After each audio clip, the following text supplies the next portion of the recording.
चलिए रुक करते कुछ और खबरों का। बालाघाट जिले के इतिहास में पहली बार 10 नक्सलियों ने एक साथ आत्मसमर्पण किया है, हथियार डाले हैं। सरेंडर करने वालों में 6 पुरुष और 4 महिला नक्सली शामिल हैं, जिनमें केबी डिवीजन के लीडर कबीर मुख्य रूप से शामिल हैं, जिस पर एमएमसी जोन में 77 लाख का इनाम घोषित था।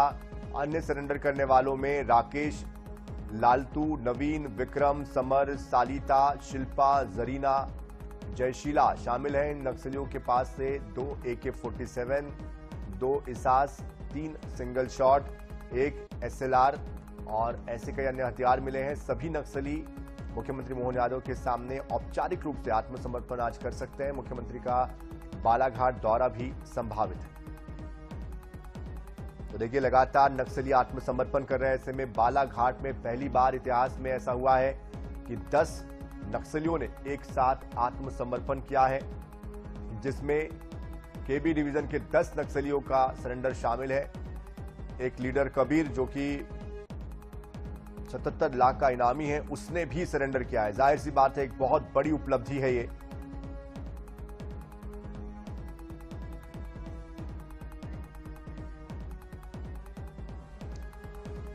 तो देखिए, 10 नक्सलियों ने सरेंडर किया है लगातार, चाहे बस्तर हो, ओडिशा हो, आंध्र प्रदेश हो, तेलंगाना हो या फिर मध्य प्रदेश हो।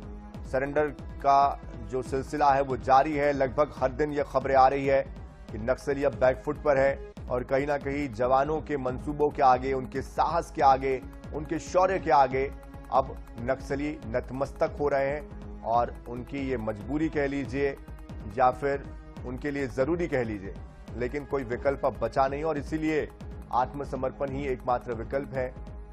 सरकार की योजनाएं भी हैं जो कि बेहद हितकारी योजनाएं हैं, जिसकी वजह से भी वो प्रभावित हो रहे हैं। और उनको अब एक संदेश ये भी चला गया कि बड़े नक्सली लीडर जब सरेंडर कर सकते तो वो क्यों नहीं कर सकते। मुख्य धारा में शामिल होने का उनके पास एक ही मौका था और इस मौके का फायदा उठाना उन्होंने बेहतर समझा।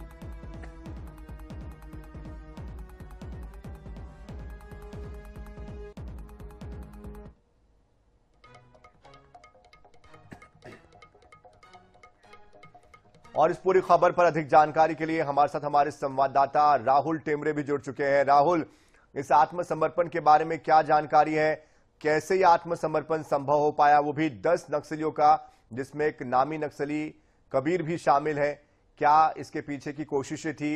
कैसे नक्सलियों ने आत्मसमर्पण किया और आज एक बार सीएम के सामने भी वो आत्मसमर्पण करने वाले हैं? क्या जानकारी? बिल्कुल सही, आपने बिल्कुल सही बात कही कि नक्सलियों के पास अब आत्मसमर्पण के अलावा विकल्प नहीं बचता। जिस तरह मध्य प्रदेश सरकार और बालाघाट पुलिस लगातार नक्सल मोर्चे पर कार्य कर रही है, पुनर्वास नीति का लगातार प्रचार प्रसार हो रहा है, उसी का एक बड़ा इम्पैक्ट है कि बालाघाट जिले में बीती रात 10 नक्सलियों ने सरेंडर किया है। जानकारी ये मिल रही है कि कुछ फॉरेस्ट कर्मचारी और हाईकोर्ट के मार्फत जो 10 नक्सली केबी डिवीजन के हैं वो आईजी कार्यालय पहुंचे हुए थे। वहां पर उन्होंने हथियार डाले, सरेंडर किया है और इसके मार्फत आप देखा जा सकता है कि डॉक्टर मोहन यादव मध्य प्रदेश के मुख्यमंत्री आज बालाघाट पहुंचने वाले और एक बड़ा आयोजन यहाँ पर हो रहे हैं। मैं आपको तस्वीरें दिखाना चाहता हूँ। ये मंच तैयारी किया गया है और यहाँ पे वो तमाम व्यवस्था बनाई गई है, वो तमाम तैयारियां चलती है।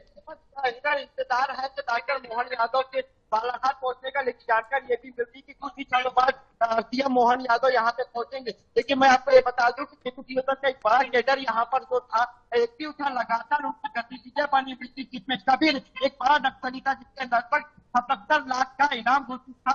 मध्य प्रदेश, महाराष्ट्र, छत्तीसगढ़, तीनों राज्यों में उससे इनाम घोषित था और लगातार बालाघाट नक्सली या तो सरेंडर करेंगे, क्योंकि अगर आमना सामना होता है, मुठभेड़ होती है तो वे मारे जा सकते हैं। तो हुआ भी है, क्योंकि तमाम जो पिछली बार मुठभेड़ कई नक्सली मारे गए, लगभग 10 महीने में बालाघाट 1.5 करोड़ के नक्सली मारे हैं और ये कहना कि बालाघाट पुलिस की बड़ी उपलब्धि। बीती रात जो खबर सामने आई है।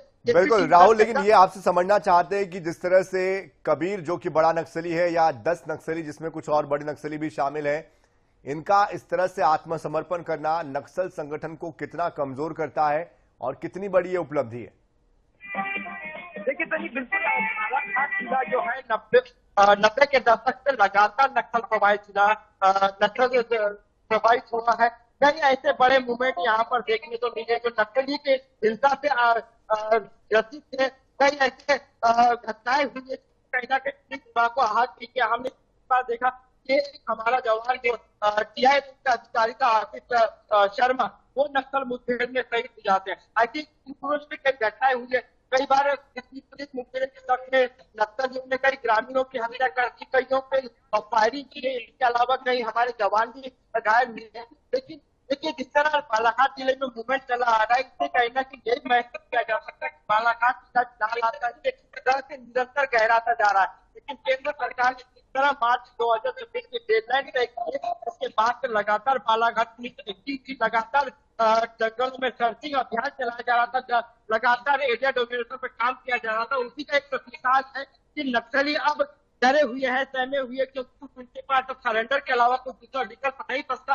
10 नक्सलियों ने अभी आज उनका सरेंडर करवाया जा रहा है। इससे पहले सुनीता नाम की जो नक्सली थी, उन्होंने बालाघाट पुलिस चौकी बालाघाट जिले की पुलिस चौकी वहां पे सरेंडर किया। इसके अलावा जो बड़ी कैडर की थी संगीता, उन्होंने गोंदिया में जाकर सरेंडर किया। तो समझा जा सकता है कि यहाँ पर नक्सली अब कहीं ना कहीं बैकफुट पे नजर आ रहे हैं। और फिर आप आगे यह भी है बालाघाट पुलिस का, जितने भी अगर नक्सली कैडर बचे हुए उनको या तो आत्मसमर्पण के लिए प्रेरित किया जाए या फिर वो मुठभेड़ में मारे जा सकते हैं। जी सनी।